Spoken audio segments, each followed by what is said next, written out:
بسم الله الرحمن الرحيم. وعن عائشة رضي الله عنها قالت: ما خير رسول الله صلى الله عليه وسلم بين أمرين قد إلا أخذ أيسرهما ما لم يكن اسما. Şu biz aldı ayıkan hadise göre Peygamber'e ihtiyar verilse kaysın etesenip Peygamber daim yengilin sayılıydı. Bir siyah diye günah bulmayı turu. Eğer günah musa yengilin sayılamaydı. Peygamber isman kana abadan nasi minhu günah musa şundan laptebek arek buladı. Aman takama Resulullah Allah'ın elçisi sallallahu aleyhi ve sellem bir de ozu sayılı açı olmadı. Li nefsi şeyqad illa an tuntahaka hurmatullah.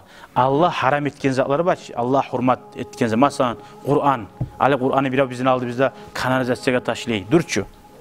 Ya da bir Allah sileyen zatlarını sindire, peşemeyi. Şoğara açılan neydi bayta? O kadar açılanmazsa kayda daha bu sürmallığın seni. Allah açılan azat etken zamanla. Yuşa bin Nun'ga Allah-u Teala vahyetken neyi? Hey Yuşa degen, Peygamberine. Men senin kavmundan 100.000 adamı öldüremem degen. Subhanallah, qarayız. Allah-u Teala bir balaq salib 100.000 adam tayacak. Arba'ina degen. 40.000, 100.000'dan 40.000 adam yaxşilarını halı getemen degen. 60.000 yamallarını halı getemen degen. Ya Allah degen.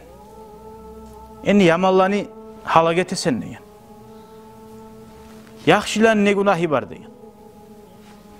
Peygamber Allah-u Teala ita Azza ve Celle şu adamlar da bayta innahum lam yagdabu li gadabi şu adamlar açulanmaydı men açulanan zakka değil.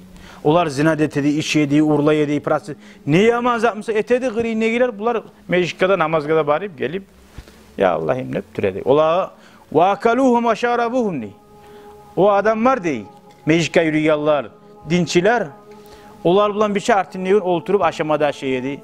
Arıcmada çeydi bayta, tepsilerde oturup. Ne anlattı? Sen bir avga açığın çıkarmışsa, masalan şu adam seni bek açığın çağırgan, atanını bek sokkan, itte etip, sen barip şu adamla oturup aşayımsan. Aşamaysan. Oğlum, yaxşı yolga bar. Allah razı olsun. Seni yaratkan Allah-u Teala'nın açığın çağıran etip dura bir toktavsı o adam. Toktaması mı? Etip dura yaman zaten. Tavbe etmede kastı yok. Sen barip bunu oturup hay huy deyip aşayı sen içasın. Şolardan ayrılma gereksin. Şu adamla açılanma tarıksın. Şu sayılı Allah-u Teala görəsən bir yaxşılığa da balaq saldı. Görəmsin, yemşaqlıq degen bulan bir yerde yengilliğe sayılayım ben. Yaxşı oldu bayken de o yerde sen açılanmasan olmay.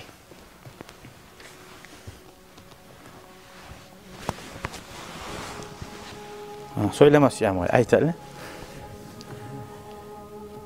Masalan davet diye Peygamber'e Allah-u Teala adamsa davet mi böyle yaxşılıkka dogoret koyuguz bir olan qeyşib yaşama. Davu qalb barmaydı bayta Peygamber aleyhissalatu vesselam. Allahümme salli ala Muhammed ve ala ali Muhammed ve sellim. Ahirinci hadis 640